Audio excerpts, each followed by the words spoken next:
My name is Ashley Fahey, and as Steve mentioned, I work for the Goodyear Tire and Rubber Company in Akron, Ohio. But I'm very familiar with the Sustainable Business Forum here in West Michigan. I worked for Steelcase for about the last 7 years, 2011 until last year, and was a member of the forum, so I've been to many meetings. We've got a big Steelcase contingent in here, everybody. Thank you. Thank you for being here. So very happy to be back. Thank you to Dan for extending the invitation. So a few topics to talk about today, and there's a lot to pack into the 50 minutes or so that I've got to speak. So we'll go quickly through some of the slides, but bear with me. So first I want to talk about sustainability in the tire industry. So I'm going to give you guys a quick overview on tires, because most of us just know that it's something we have to do. We have to change them every couple of years. Then we're going to talk about the industry very briefly, and then get into some of the stuff that Goodyear is working on. Next, we'll kind of transition, no pun intended, to talking about the transgender experience. So I am a transgender woman. I made my transition and sort of went full-time as a transgender woman when I moved for the job with Goodyear last summer. So I've been full-time for about 9 months now, 10 months, something like that. But I think it's helpful to talk a little bit about the experience of transgender people and what does it mean to be transgender. And then if we have some time left over, I will share a little bit about my personal transition story with you all. So with that in mind, we'll jump into things. Quick history on rubber, because some of you may not know where rubber comes from. Rubber, of course, is one of the main constituents in the tires that we all drive, but some of you may not know that it actually comes from a tree. It comes from this tree called Hevea brasiliensis. I'm probably saying that incorrectly since I'm not a scientist. But it's known as the rubber tree. It grows in tropical climates like Indonesia and Brazil.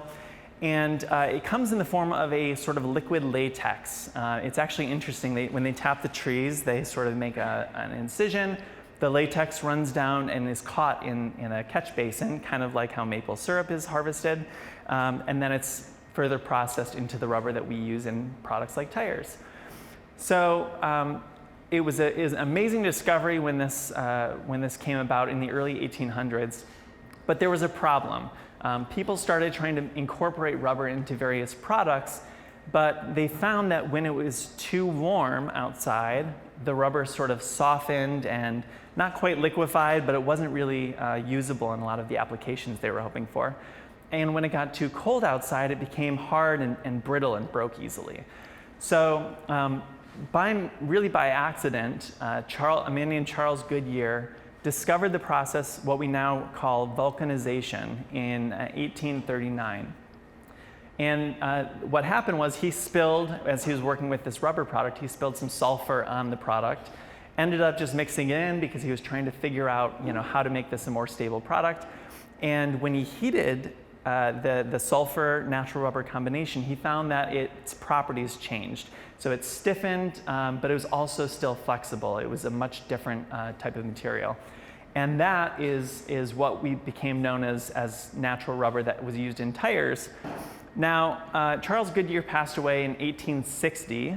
He did a lot of work on developing rubber products up until that point, but the Goodyear Tire and Rubber Company, bearing his name, so the Goodyear Tire and Rubber Company was not founded until 1898, almost 40 years later. So 40 years after the process of vulcanization was discovered. I guess that's 60 years, sorry. Anyway, there is not a direct connection between Charles Goodyear and the Goodyear Tire and Rubber Company other than we bear his namesake. He was kind of the inspiration for the work that we do. So we continued using natural rubber in our tires all the way up until 1937, almost 40 years after our founding. And to give you an idea of what tires look like today, they're much more complex, right? They were very simple back then, but now tires are made up of up to 60 materials or more in every tire. Now, the material quantities vary based on the application that's being used, but you can see that natural rubber is still a very important part of the tires that we produce, up to 18% or so. We started using synthetic rubber, as I mentioned, in 1937. Still makes up a large portion of the material in a tire. There are also fillers in a tire. Those are things like carbon black and silica. It helps finish out sort of the bulk of the tire. And then we have reinforcements, steel and fabric, and then oil and chemicals as well. So there are a lot of different materials. Tires are very highly engineered today. And this is kind of what's underneath the tire that most of you guys see. You know, we look at a tire, we see the sidewall where the writing is, and we see the tread. But other than, beneath the tread and the sidewall, there's a lot going on there. So there's a belt package, which is typically made of steel. There is the carcass plies are typically made of various types of fabrics, nylons, polyesters, things like that, which lay underneath. The apex is sort of the transition layer, and then the bead is a tightly wound steel wire that goes around the tire and holds it to the rim. So all of these have to work together in order to make the tires safe for you to drive on. You may not think about it very often, but really when you're driving a vehicle down the road, all that's holding you up is about a postcard size patch of tire, and there are 4 of them. So it has to really do its job and to keep everybody safe. And then I briefly wanted to talk about the tire performance properties as well. So on the right there is the tire performance triangle, we call it. Things like rolling resistance, which affects fuel economy as you're driving. Wet grip, so that's the tire's ability to stop in wet weather conditions. And tire wear or durability all affect the performance of the vehicle and how it handles. But there's no magic trifecta. It's very difficult to enhance all 3 of these properties. Usually you enhance 1 or 2 and the other degrades. Let's say that you have a softer tread compound for better wet grip, and then your wear is affected. The tire wears out more quickly, and maybe it has more rolling resistance, which means less fuel economy. Okay, so there are trade-offs. It's a balancing act. And that's part of what makes the tire industry so complex. So now we've talked a little bit about tires. I want to briefly touch on the tire industry. I won't spend a lot of time on this, but I just wanted to highlight the Tire Industry Project.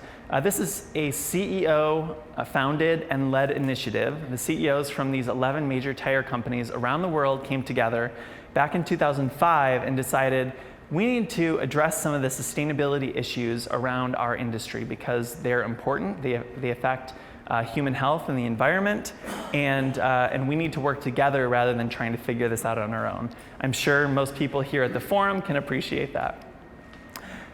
So here are some of the topics that the Tire Industry Project tackles.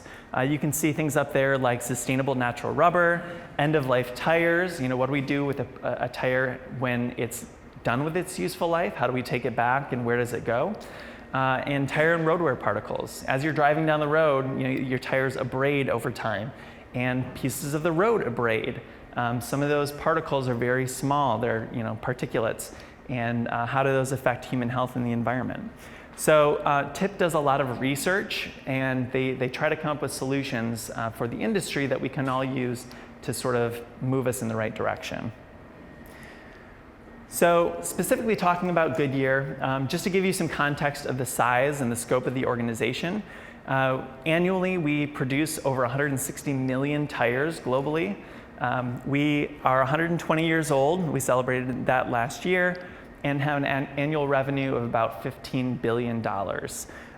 We also employ about 64,000 employees in 48 locations around the world. So it's a pretty massive operation that I'm happy to be a part of. And of course, you all are familiar with the Goodyear blimp in the middle, which has very little to do with tires, let's be real. Okay, and then we have several business units that Goodyear is involved in as well. So we have the consumer tire industry, so that's most of you when you go to change the cars in your vehicle, that's what you're buying. We are also very embedded in the commercial tire industry, so trucks, which coincidentally use a lot more natural rubber than synthetic rubber in them. We get involved with racing tires. You've probably seen, if you've ever watched a NASCAR race, you've seen our tires. Goodyear is the sole supplier of tires to all NASCAR races, and we have been for quite a few years. We just signed a new contract to renew that last year. Off-the-road tires, so that ranges from farm tractor tires up to huge industrial mining tires where the rim diameters are like 6 feet or more. And then aviation tires, so small aircraft tires all the way up to the jumbo jets. We produce tires for those industries. There's also a chemical part of our business based mostly in Texas that does a lot of petroleum refining and makes chemicals that go into our tires, as well as some for other industries. So now what we're all here to talk about, sustainability. How has Goodyear historically thought about sustainability? I think this is a really good example. A few years back, Goodyear worked with the developers of the popular game Monopoly to come up with Goodyearopoly, a themed board game. This was sold in our store on campus for a while, and I happened to get a copy from a coworker before she left Goodyear. But there are a few things. Okay, I want to preface this by saying I'm probably reading much more into this square than the designer of the game ever expected or thought, intended. But there are a few things that you notice when you look at this square on the Goodyearopoly board. The first one is that it's on the board, right? We have sustainability on the board, which means it's an important topic. It's visible around the company. People realize that there's some value in having it there. The second thing you might notice is that it's titled environmental sustainability, right? And this kind of goes back to the way that we've thought about sustainability historically in a lot of our organizations, which is our environmental impacts, right? My work starting at Steelcase 7 years ago, Dave Renard, who helped to found the forum, was involved in environmental issues for a long time, and that's evolved over time, right? Now we think about sustainability as the triple bottom line, people, planet, profit. So that kind of speaks to how we thought about it historically. And then the third thing is you'll notice when you land on this square, you donate $200, right? So, which, it's not completely wrong, right? There's this social aspect of sustainability and community engagement, which I'll talk about in a little while. But that's not sustainability is not just a cost, right? Many of the people in this room are familiar with the fact that sustainability provides a lot of value to businesses, whether it's to your customers, building up your brand, attraction and retention. There's all sorts of things. So we're, I think, moving in a much better direction, but I just wanted to give you a glimpse of where we've been. So this is a maturity model. This is not proprietary to Goodyear, but it just helps to explain where we've been and where we're heading. So in some organizations, you have that one person, the one champion who is advocating for sustainability. Then you kind of move into this departmental structure, right? You have a sustainability team or department, even if it's not called that. That's kind of where we have been over the last several years, and we still have a sustainability department.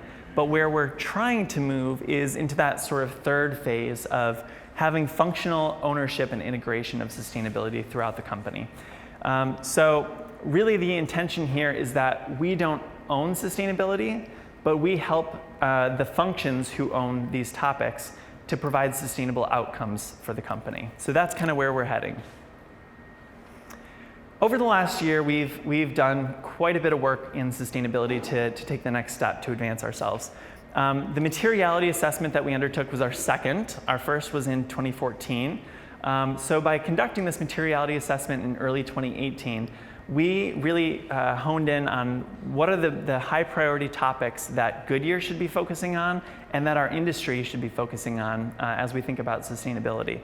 So we started out by doing some research and benchmarking to understand what the realm of topics was that we should be considering. We engaged various stakeholder groups. You can see our leadership, our board members, and then we also talked to external stakeholders as well, our investors, our customers, our suppliers, community members, because we really wanted to understand what was important to all of them as well. So the outcome of that looked kind of like this. This is just an example, but we had categorized our topics based on the social, environmental, or economic factors that they contributed to. And then they were in sort of different tiers based on the significance to Goodyear and the significance to our external stakeholders. The good news is that we are already managing all of these topics, right? There was nothing that rose to the surface in our materiality assessment that was surprising to us necessarily. It was just, how are we going to prioritize our time? So this is the result of our materiality assessment. We found out that, in the topics row here, that sort of third row from the bottom, from the top, you can see all the 14 topics that make up our material or sort of high priority topics at Goodyear. And we wanted to group them in a way that made sense, that was logical, but also that helped us to shape our sustainability strategy moving forward. So this is what we call our corporate responsibility strategy framework. And the 4 pillars that we group these topics into are sustainable sourcing, responsible operations, advanced mobility, and our inspiring culture. Sustainable sourcing really deals with the raw materials that I mentioned early on in the presentation and how we get them to our operations. The responsible operations pillar is more about how we produce the tires. So are we doing it safely? Are we keeping our associates safe? What are our operational impacts look like? Our environmental impacts like air, water, waste? What is the quality of our product and how do we ensure that quality? Because quality of our product means safety for all of you. And then end-of-life tires, I mentioned that as well. That's one of our high priority topics because we have to understand what our impacts are, not just when we're manufacturing tires, but at the end of life. In advanced mobility, we talk about advancing tire performance. Those are the traditional performance characteristics, some of which I mentioned earlier, but also shaping what we call the mobility revolution, right? The auto industry and the transportation industry are changing at a very rapid rate right now. I'll talk a little bit more about that specifically in a bit. And then our inspiring culture pillar includes things like health and wellness activities, diversity and inclusion, community engagement, and developing and retaining our associates. So I think what I like about this is it kind of provides a holistic framework that covers the breadth of our operations and really our value chain from cradle to grave. And then many of you are probably familiar with the Sustainable Development Goals from the United Nations. So while we were developing this framework, we also kind of mapped those SDGs and said, where are the places where we can have the biggest impact in each of the areas that we're working on? So that's what you see along the bottom there. So I mentioned this idea of functional integration, right? Functional ownership of topics with sustainable outcomes. So for each one of those 14 high priority topics that we uncovered, we developed a scorecard. We identified who in the company, who is the functional owner of that topic, whether it's safety or tire performance or anything else.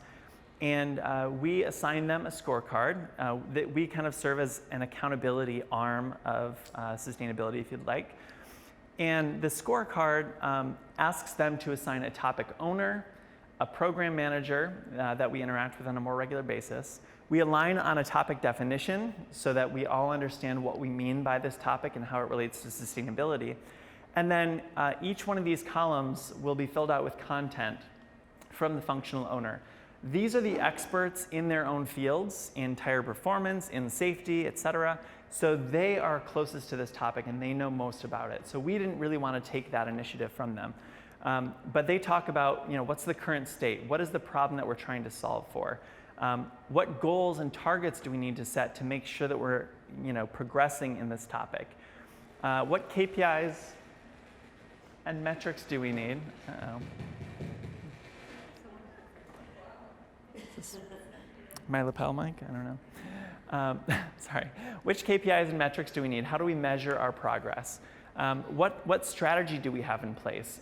Is this program adequately funded, and do we have enough people working on this topic to progress toward our goals? And what's our performance? If we're not measuring how we're actually doing, then we're not going to continue to progress.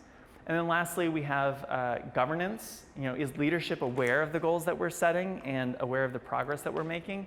And then reporting and communications. How are we talking about this both internally at Goodyear as well as externally in things like our corporate responsibility report?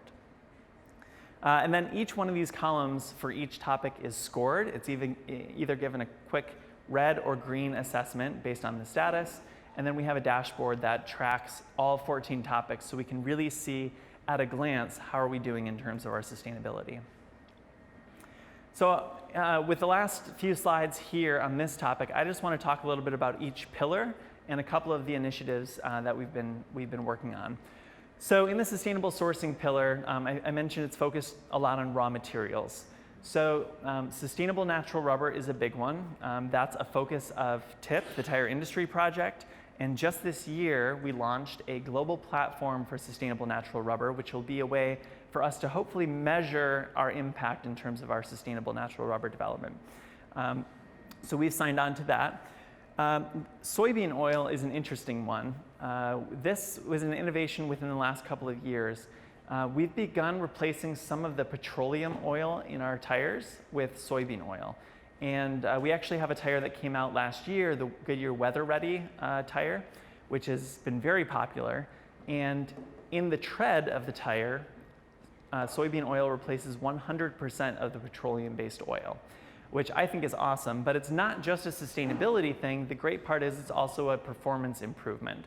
So soybean oil actually remains more pliable at lower temperatures. I mentioned, sometimes when it gets cold, rubber tends to stiffen up a little bit. You've probably felt that when you're driving your car in the winter. Soybean oil remains much more pliable at those freezing temperatures. So it's called the Weather Ready tire.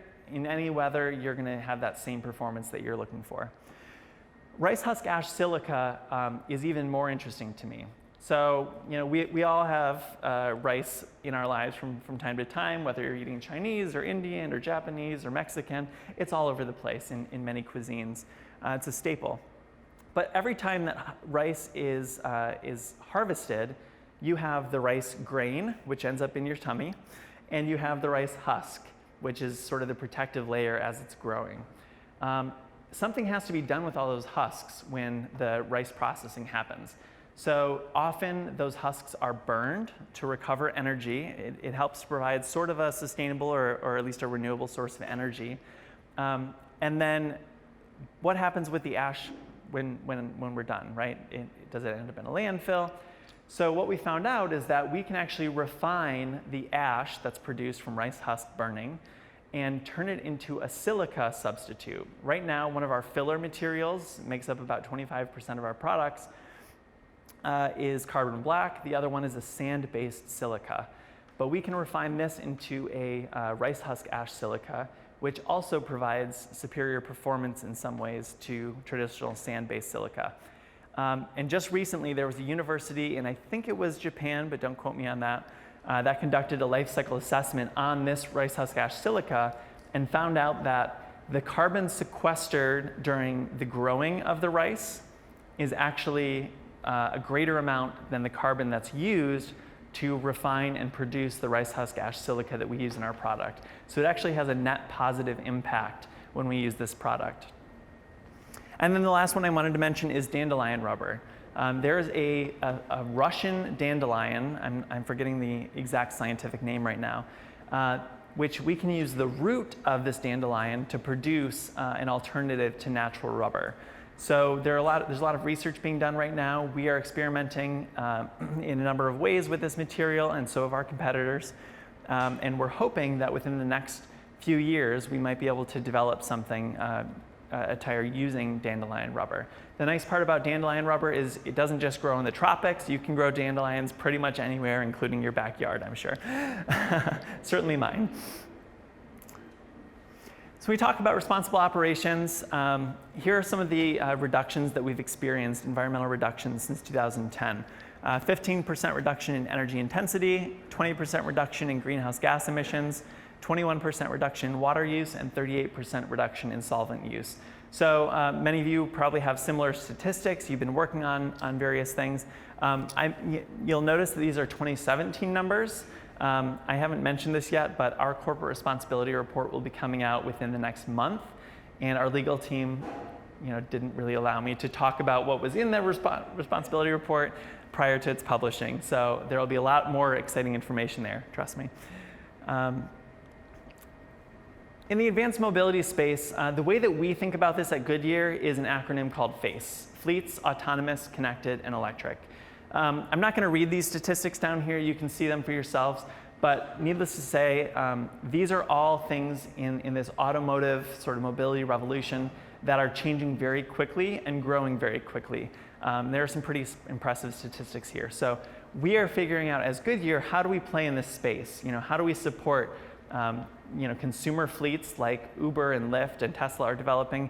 How do we integrate with autonomous vehicles? How do we use sensors in the tires to connect to the vehicles to let an owner know when they need to change their tires or when they're getting low on air? And what are the changing needs that we have to provide for electric vehicles? Things like lower rolling resistance for range anxiety and durability because of the greater torque in electric vehicles. This is one example of how we're working toward the mobility revolution. We formed this, not quite a partnership, but with this company called Local Motors based in Phoenix, Arizona, and they put out this product called Ollie. It's a shuttle. It's only meant to go about 25 miles per hour, but it's fully autonomous. There's no steering wheel, there are no pedals, and it's meant to go around things like college campuses, and doing loops around maybe small downtown areas. But because this is an autonomous shuttle, you don't have a driver there, right? You can call a maintenance person if something happens, but it's not quite as convenient. So you really need to create a solution that's largely maintenance free. And that's where this prototype tire comes in. This is actually what we call a non-pneumatic tire, meaning it does not use air. It's a plastic, I think it's coated with rubber on the outside in the tread, but it's a plastic structure, and it's not made of air. So it's much more durable. You don't have to worry about a tire popping on you as you go down the road. So this is a prototype that we showed at the Geneva Auto Show this year, and there are also some exciting plans for this in the future, but I can't talk much more about it at this time. And lastly, our inspiring culture pillar. Again, I won't read through all these statistics, but these are some stats from our 2018 Week of Volunteering. This is an effort globally where we engage our associates to give back to the communities in which we work and live in. So we've had great success in engaging our employees around the world and getting them to give back. So some pretty impressive impacts here, I think. So, and as I said, our corporate responsibility report is coming in June. So stay tuned, look for it when it comes out, probably the first week of June. There are a lot of exciting new goals that we'll be able to talk about, and that framework that you guys saw, one of the first external parties to see, will also be in there. If we have time at the end, I would be happy to take questions, but because we have more content to get through, I want to try and run through this. So, shifting gears with me, all right? Our mindset is changing out of sustainability. But what I also like is that this ties into sustainability as well, right? In the diversity and inclusion part of our inspiring culture pillar, this is one of those aspects that we need to think about. So, the first thing I want you guys to know about being transgender is that we're the same. What do I mean by that? I don't mean that every transgender person is the same, because we're not. The point of this slide is that we're actually very different and diverse, which is just the same as the general population, right? We have different ages. Some people are young, some people are old, some people have PhDs and master's degrees, some people have a high school level education.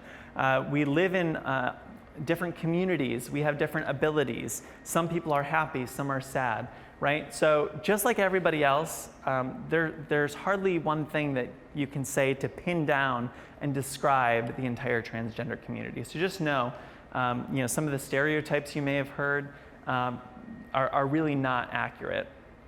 And this is the transgender flag in the middle in case you may have seen it but didn't know what it was. So what do we mean by gender, right? This is often a confusing topic, sex versus gender. Sex is your biology, right? When the doctor is helping deliver a baby, what the doctor may or may not see is based on the baby's sex. And there are male, female, and intersex people. Some people are born with both sets of chromosomes and ambiguous genitalia. But gender is more about how you think about yourself. How do you view yourself when you look in the mirror, what you feel inside? That's your gender identity, okay? So the concept of gender really didn't come around until about the 1950s, mid-1950s, and it wasn't really popularized as this sort of gender identity and distinguished from sex until the 1970s. So it's still a fairly new concept, but there is a distinction between the two. I just wanted to make that clear. When we talk about the gender spectrum, you may have heard this term before. I fall, somewhere on the gender spectrum. What does that mean? I really like this analogy of a kitchen sink because most people, the vast majority of people, are not just male or just female, right? So if you think about a hot and cold tap on your sink, sure, you can just turn on the hot tap or you can just turn on the cold tap. But most of the time when you go to your sink, if you have a tap like this, you're probably putting it somewhere in the middle, right? There's a nice comfortable place where your hands aren't burning and it's warm enough that they don't get freezing cold. The gender is the same way. Most people are a mix, right? You're not 100% one way or the other. You're somewhere in between, even if you're closer to one side than the other. However, it's not just a left and right spectrum. To add a further layer of complication to the mix, there's also what we call agender. So in the middle, you have the neutral genders, sort of non-binary, bigender, gender fluid. You may have heard some of these terms before, where people don't really express themselves distinctly as male or female, but also you have agender. That's really, I don't feel strongly associated with any gender, or I don't like to express my gender in a very outward way, one way or the other. Pronouns are an important part of life for all of us, even though most of us don't think about them on a daily basis. So I'm a transgender woman. My pronouns are she, her, hers. But sometimes transgender men often prefer he, him, his. But then you have the complication of the sort of middle, right? The non-binary or the bigender people. What do they go by? Really, everybody's pronouns are different and they're unique to them. So the biggest thing to know here is not to assume somebody's pronouns that they use. If you're unsure, the best thing to do is ask. And most people who are transgender will appreciate that. But you'll often see non-binary people using these plural pronouns to describe a single person. They, them, theirs. And most people find that really difficult to deal with, right? They say, I can't refer to somebody in the plural if they're a single person. But we actually do it all the time. We just don't realize it. For example, if I went to the grocery store and I was telling you about my trip to the grocery store and I said, you wouldn't believe what the grocery clerk said to me when I was checking out. You might respond by saying, what did they say? You're referring to them in using a plural pronoun because you're unsure of their gender identity. You don't know if it's what did he say or what did she say. What did they say? So that's a good way to think about how you might use plural pronouns to refer to a single person. Has anybody heard this term cisgender before? Does that sound familiar? A few of you? Basically, cisgender is what you might call the opposite of transgender, right? It's somebody who does identify with the gender that they were born into. And I just put this up here because I thought it was interesting. The roots of the prefix cis versus trans go back to organic chemistry, which I would not have guessed.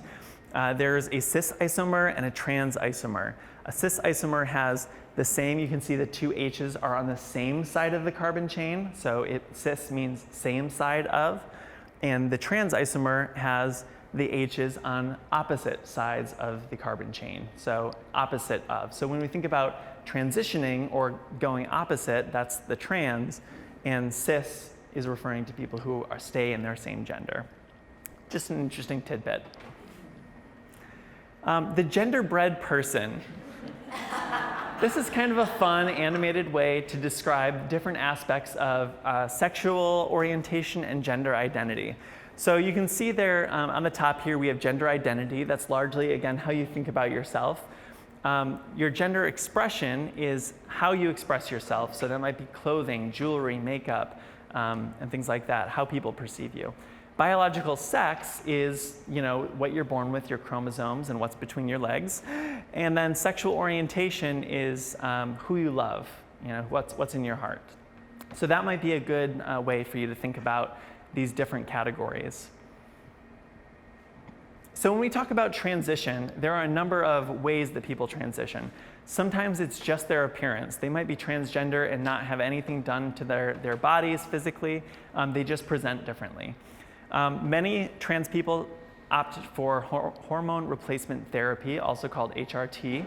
And basically that's suppressing the hormones that your body naturally is producing and replacing those with hormones that align with your gender identity. There are also surgeries. Not everybody opts to get surgery, and this can be a very sensitive subject, so I would not recommend bringing this up unless you know somebody is comfortable talking about it. But some surgeries that a trans woman might undergo include facial feminization surgery and gender confirmation surgery. There's both top surgery and bottom surgery. I'll let you guys use your imaginations. You can do more research if you want to, but I'm not talking about it here. This topic of restrooms is a very controversial one, right? You hear this in the news all the time, especially in contentious election times, and it's a scare tactic, okay? There is nothing to be scared of when trans people are in the restrooms. This kind of goes back to that first slide where I said, we're all the same. We're just like anybody else, right? We're not sexual predators. We're just people trying to go in and use the restrooms, do our business, hopefully wash our hands and leave. But I like this analogy of a spider because spiders are tiny. At least in this area, we don't have many poisonous spiders to be worried about. So they're largely harmless to human beings. But so many people are terrified of spiders. But it's really not a fear based in reality, right? They're much smaller than us. They can't hurt us in most ways. So really, the funny thing is the spider is probably much more scared of you than you are of the spider. So when people look at transgender people in the restrooms and think, I'm scared, I don't want you in the restroom with me, that makes me uncomfortable. You really don't have anything to fear. And that transgender person is probably using the restroom thinking, all right, just make a beeline for the stall. I heard somebody else talk about this the other day. I thought it was funny, but they said transgender people are probably more concerned with, are we making the right noises in the bathroom? And this is stuff that most of us don't have to think about, but it's a unique experience when you're transitioning. So all this to say, the issue really when it comes to sexual assault is sexual predators. And transgender people are not sexual predators. Sexual predators are sexual predators. So if we are legislating transgender people out of the bathrooms, we're hurting a lot of people that it's unnecessary for. And you're not solving the problem. It's already illegal to sexually assault somebody. And then, I just provide this example in context for restrooms as well, because some people say, well, I'm uncomfortable with, a trans person in the restroom. On the left here is Buck Angel, a well-known transgender male who was born a female. And on the right is Laverne Cox, a well-known transgender female who was born a male. Now, which one would you feel most comfortable with in the restroom beside you? Most people, I think most women would feel awfully uncomfortable if Buck Angel walked into the ladies' room. And if Laverne Cox walked into the men's room, I think you'd have some red faces. So just keep that in mind. Everybody looks different. It's not just about appearance, but as an example, we're not scary. The mental health is obviously a big issue in the LGBT community and specifically the transgender community. 40% suicide rate. 40% of people in the transgender community will attempt suicide at some point in their lives. Some are not successful, thankfully, but this is a staggering statistic, and it's higher than I think any other group demographically. The reason it's so high is largely rejection by family, friends, society, coworkers. It's harassment. Sometimes it's job opportunities or lack thereof, and in some cases their ability to transition, financial ability or otherwise. So, what are some ways that we can help? Be personally supportive. If you know a transgender person, say, how can I help you? How can I support you? Be an advocate for inclusive policies when you see that there's legislation being proposed to help protect these communities. Be an advocate. And here are some just general support tips as well. Just personally, if you know somebody who's trans, that might help you to be a support for that person. So we don't have much time. I was going to talk a little bit about my transition story. I think we only have a couple of minutes. But what's that? Okay. I'll try and keep it fairly brief. But as I mentioned, I was part of the forum. Many of you may have met me previously when I looked more like the picture on the left. This was taken about 2 years ago, and this picture was taken about a month ago. So how did I get from this to this over that short course of time? I didn't always know that I was transgender. When I was young, 3, 4, 5, 6 years old, I knew that I felt more feminine. I knew that I was more I was more drawn to things that were more feminine. I had friends growing up. My best friend is a girl and always has been. But I had always more female friends in school, through high school and college, than I did male friends. And I was never into the stereotypical male things like sports or cars or that kind of thing. That doesn't mean that somebody is transgender, right? Somebody could go through that and be as masculine as ever.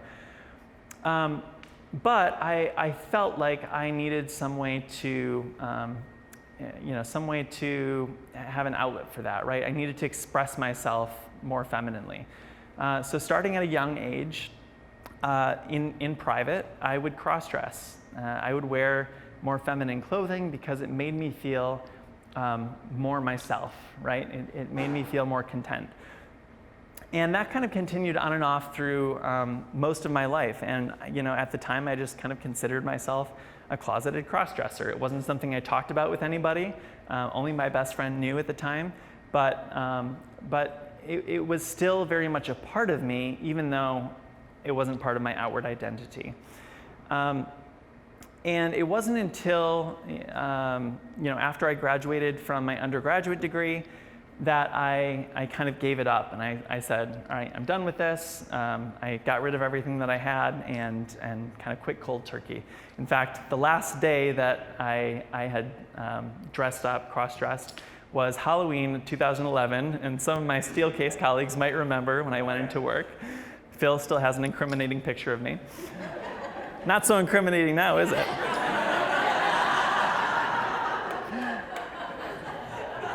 So, got rid of everything that I had and felt really kind of guilty. And I stopped for 5 or 6 years. But the problem was that feeling never really went away, right? That desire to express myself in a way that more aligned with how I felt inside didn't disappear. In fact, it weighed on me. And over time, it kind of came in waves, but it weighed on me more and more, to the point where just about every day I was thinking about it, in some way. So it got to the point where I said, I need to figure out what's going on. I have to understand what I'm experiencing. So I did a lot of research, a lot of introspection, a lot of thinking about who I was and who I wanted to be. I also sought out a therapist, a counselor, and had a lot of conversations with them. And I think most importantly, I sought out a support group and a social group with people who had similar experiences, who considered themselves transgender. And the biggest thing that helped me was I would go and talk to those people and say, tell me your story. This is before they really knew who I was. And over and over again, I heard a story that was almost identical to mine, the story that I just told you. And that's when I realized, oh, I might be transgender.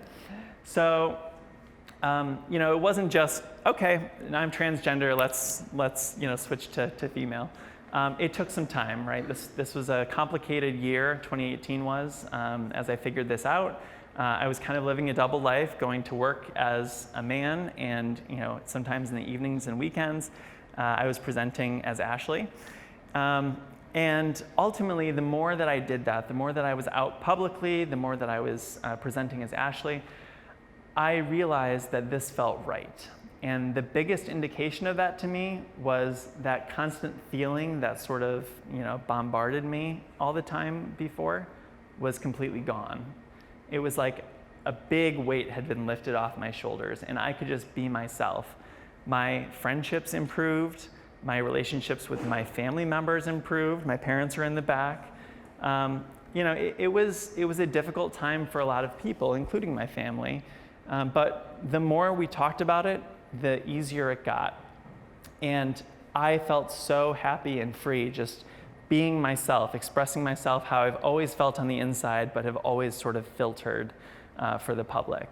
So in mid-2018, I got a job with Goodyear, moved down to Ohio, and started living as a woman. But I actually interviewed for that job looking like this. I put on a suit and tie. I had my resume under my previous name. My LinkedIn was in my previous name. All my references knew me as my previous name. And so that's how I interviewed. And when I flew down for the interview, I said to myself, okay, if the interview goes well, I'm going to come out to the hiring manager as transgender before I leave. Because if I still got an offer after that coming out, I would know that I was going into a safe place, right? An accepting, inclusive place. And if I didn't, either I wasn't the right fit for the job, or maybe I wasn't going into the best environment.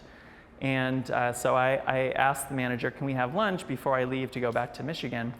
And we sat down, and I told her near the end of lunch, I said, listen, there's one more thing that you should know.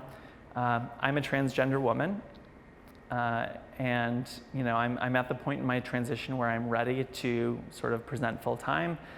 I said it's not something that affects my education or my experience or my skills or my work ethic or my relationship with people, but it's probably going to be easier for people to get to know me just one way rather than meet me one way and then have to make a transition with me. And almost without missing a beat, she responded with, okay, well, we have an employee resource group on site that's focused around LGBT issues. I'm pretty sure we have transgender healthcare benefits. So, we have, and everybody in the team is very nice and respectful. So, she was great. She just embraced me right away, and a couple days later, I got the offer. So I knew I was going into a safe place. I think that's the bulk of what I wanted to say. I've had a wonderful experience at Goodyear. I had a fantastic experience at Steelcase, and I know that if I had transitioned there, I would have been just fine as well. It was more of a career thing than a gender transition move, which I'm thankful for. And I think our society is heading in a very positive direction. I think that for every one of you that now knows a transgender person and knows a little bit more about this, you're maybe a little bit more empathetic. And when you meet somebody else, you'll know a little bit more about how to interact with that person, how to be respectful. And I think the more this happens, the more education we can offer, the more insight we can offer into what it means to be transgender, the better off the community will be. And hopefully together, we can start to bring that statistic down. So I think we're probably out of time. No? Do we have 5 minutes? So at this time, I'd like to open it up for some questions, either about sustainability or about my experience. I'm happy to talk about my experience as a transgender woman. And are we doing a microphone? Okay, looks like there's a question there in the third row. Hopefully that microphone works because I abandoned it. Thank you. Actually, two great talks. I really appreciate it. A lot of information. I have probably a whole lot of questions to ask you, but I can only answer one. And one of them relates to your first topic, and that is the sustainability. Mm-hmm. I think I remember a couple of years ago that I read some statement, but I think it was President, I thought it was from Goodyear. He said, if 97% of my advisors told me that I had to do something or I'm going to lose the company, and I didn't do it, I would be fired. It's absolutely terrible. Mm-hmm. So he's talking about 97% of the scientists telling him something. And what I wanted to do is whether that is the attitude of Goodyear, that we have this problem of climate change. And if so, I think your sustainability certainly goes a lot. But what has the company done or really want to do about going public, about putting a price on carbon, and what would be the impact of Goodyear putting a price on carbon? Sure. Yeah, good question. I would say that the culture at Goodyear is like many companies, very business centric, right? And it goes back to the slide I talked about where you land on environmental sustainability and donate $200, right? People see it as a cost rather than a value driver. Now we are at the point where they're starting to see it as that value driver. So I think that that's how we're able to progress in terms of sustainability at Goodyear. But we're not like a Patagonia, right? Where we have a champion at the top of the organization that says, this is where we're going, I don't care what we need to do to get there, it's the right thing to do. It is in some ways a more traditional culture, as you can imagine in the automotive industry. So I would say that we're probably not at the point where we're ready to do things like putting a price on carbon, either internally or promoting it externally. But we've certainly been attuned to the issue of climate change, and we are developing a strategy around that right now. And I talked to Mark LaCroix about the fact that we're developing a renewable energy strategy over the next couple of years. So we're definitely working on a lot of these things, but we're probably not quite at that point at this time. Yeah. I know, and we are working on it. Trust me. I think we're making incremental steps, and we're doing the best that we can with what we have. But I think, as you'll see, again, this was all based on historical stuff that was already public. I think if you take a look at our corporate responsibility report, you'll see some pretty ambitious goals that we've set to bring us into the future too. Other questions?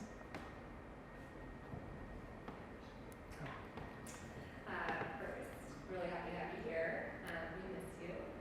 And I have a question about sort of the triangle picture that you showed about like wet weather, wear, and then fuel economy. I think is the top one.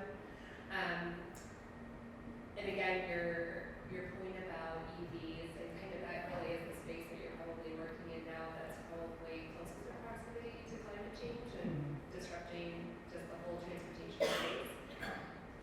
Is that, or do you feel, does the company feel it's more of an opportunity or more of a challenge to meet that new demand? And does it significantly change the makeup of the tire? Yeah, no, great question. It's definitely a big opportunity for Goodyear. It certainly does add some level of complication, right? Electric vehicles in particular are so different than internal combustion engine vehicles. They're heavier, so we have to deal with the durability or wear aspect of the triangle from that aspect, as well as I mentioned the torque, right? The high torque, so it abrades more quickly. So the durability is an important factor when it comes to electric vehicles, but also the rolling resistance, right? We need to really have tread compounds and tread patterns that reduce the rolling resistance as much as possible to extend that electric range. So it definitely changes how we think about tires. We have a tire fitment on the Tesla Model S, which is one of our big first electric vehicle fitments. So we had to work a lot with Tesla specifically to, on the unique design requirements of that tire.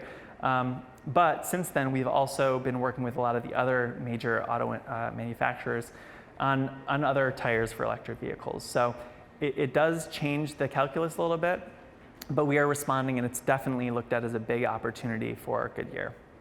Yeah, great question.